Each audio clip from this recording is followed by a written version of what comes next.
So you're a new woodworker, and you've been in this thing 3 months, 6 months, something like that, and you're wondering, I've got all these chisels, and they're fairly inexpensive.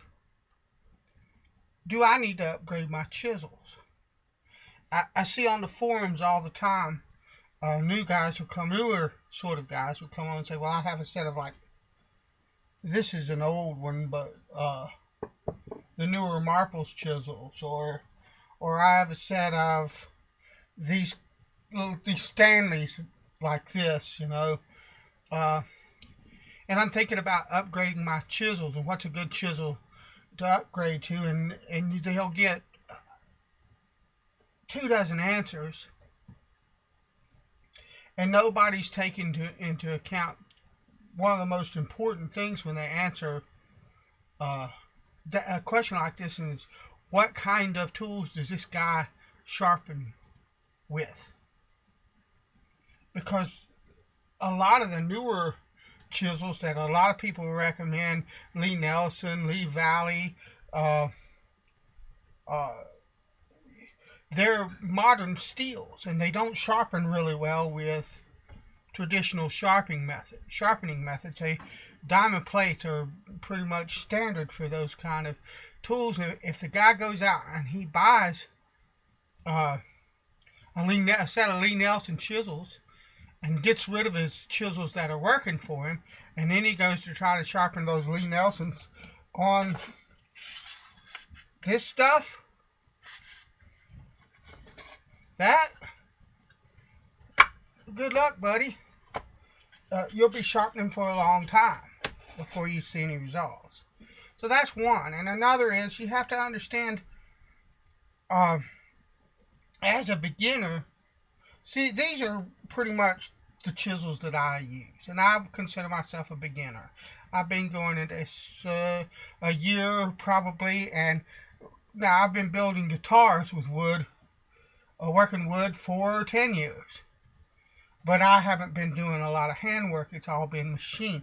So the hand tool part, I've just started about a year ago. So I would consider myself a beginner, and I will for a long time. I've said it before, and I'll say it again and again and again in my videos. I am basically a beginner. Okay, so I started out with these. When I was working with guitars, I found I needed a chisel every now and then. And so I started out with a set of, I think it's 3. It might be 4, but I think it was a set of 3 of these. And these are Stanleys. They're Fatmax chisels. They've got a butt plate, a steel butt plate, and a plastic handle, and it's fairly ergonomic. It fits your hands real well and stuff like that. And these were the chisels I was used to seeing in people's toolboxes, carpenters' toolboxes, because they smack on them with a metal hammer, that kind of deal. And I had no clue what a real woodworking chisel was, and I thought that's appropriate, so I bought them. Now, they're chrome vanadium steel, and you can get a good edge on these chisels. Okay? But they're heavy, they're cumbersome, the balance is not all that. Actually, I mean, they're balanced pretty well, but they're heavy. There's a balance to them, but it's still a heavy chisel. And then I started looking for other kinds of chisels, and I found this is a Stanley 750, Sweetheart 750. This is a Fulton. It was made, I believe, by Sears and Roebuck or Soul True.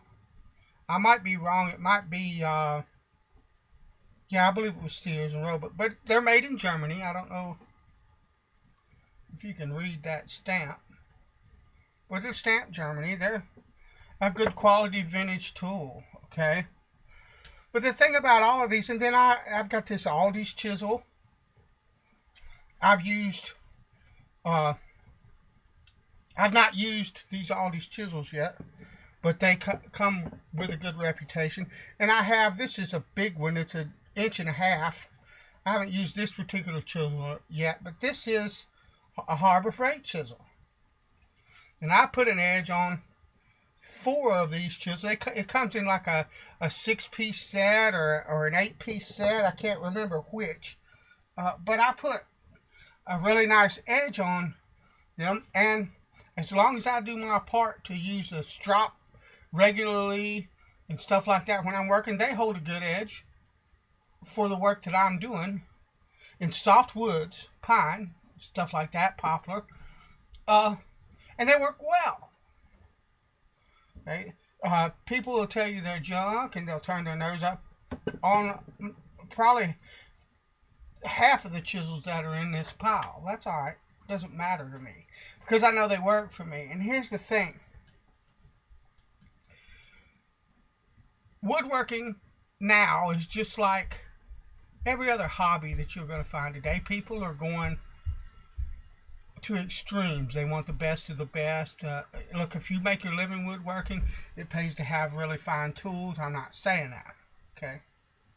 Or if you've got this disposable income and you want really finely made tools. But I mean, this Stanley 750 is the standard.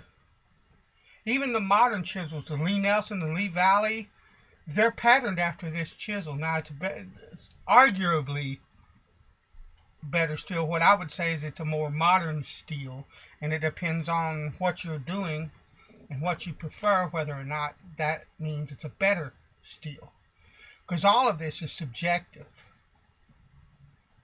And so when you go on forums and you say, well, should I upgrade my old marble? Should I upgrade this chisel even? Should I move up? Well, to be honest with you, one of the chisels that they will offer as an upgrade to something like this is the Narex bench chisels.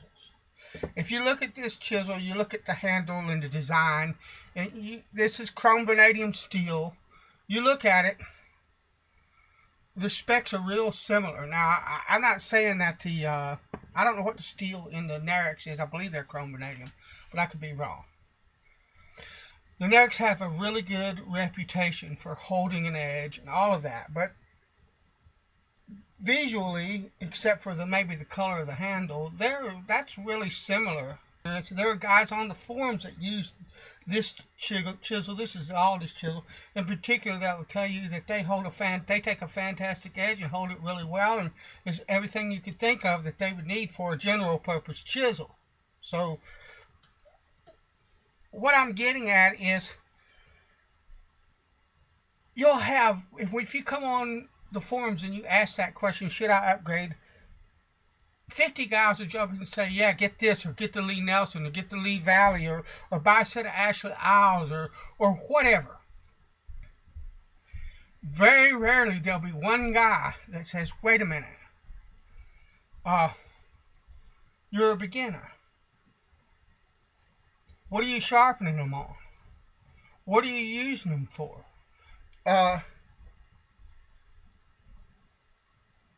Get the tools that you have sharp now and use them a while until you learn what it is that's lacking in the tool. See, that's the thing, is a lot of times we have an impulse to upgrade just for the sake of getting what we perceive to be a better tool. The problem with that kind of thinking is that if it's only based in this knee-jerk idea of, look, I'd like to upgrade and get better, and trust me, I know, I went down the rabbit hole with these used chisels, stuff like this. I didn't go down the Lee Nelson rabbit hole because I can't afford them. Okay, I can't pay $60 or $70 for one chisel. It's not, not in my budget. I have a hard time paying $70 for 4 chisels. Okay. As a matter of fact, I never have and probably never will. But I went for these because they were vintage, and I will eventually have a set of vintage chisels in the sizes that I need. and use the most that I will use for fine woodworking, and then these, or these, whatever I can find, they'll serve me for any kind of general purpose use. And why shouldn't I want better? Well, better is subjective. They might feel better in the hand and stuff like that. There's nothing wrong with that as a motivator to buy or upgrade chisels, hand planes, anything. Okay? But the thing of it is these tools are doing the job that I need them to do right now. And they will most likely do the job that I need them to do for a long time. In my opinion, when you start thinking about upgrading, what you need to do is you need to wait until you find that this is lacking in some way. And like I said, it might just be the feel of the tool in your hand, the balance of the tool, or whatever. That's a good enough reason, in my opinion, if you want something that feels better, to upgrade. But the thing of it is if I were to take this chisel right now and say, well, I'm upgrading, I had the money to do it, and I'm going to upgrade to the Lee Valley or the Lee Nelson chisels. I've never held one in my hands. See, that's the danger of the internet. There's all kinds of shiny tools out there, and they look lovely. But I can tell you right now that I can go online and ask the opinion of several different chisels I'm thinking about, and the opinions will be all over the board as far as the way they feel and stuff, because it's all subjective. What feels good in my hand might feel too small, too dainty, too big, too fat, too short, too long, unbalanced, and a dozen other adjectives that I could add